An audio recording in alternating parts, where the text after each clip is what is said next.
osheshe ukhuluma funda ukuzwa elesi uyacabanga. iBhayibheli lisho njalo encwadini kaJames lithi shesha ukuzwa phuza ukuphendula.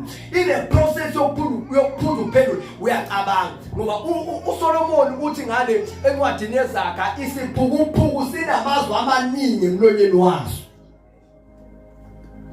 A person who talk too much leki indaba yokucabanga basiqeda bazalwane they are too emotional. Makamba umuntu nje ekhuluma into nawe usu emotional usuresponda ngophukuphuku bakhe nawe kuthiwa isiphukuphuku sinamazwi amaningi emlonyeni wakhe ebese kuthiwa kodwa uhlakaniphileyo ukhuluma amazwi ayingcosana.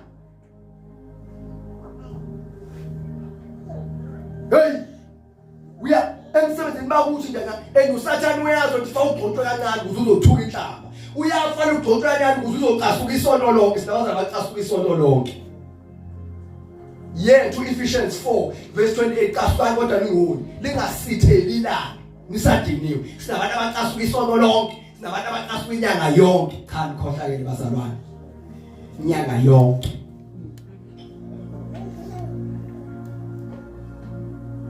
Lama emotions abhidliza ama relationship.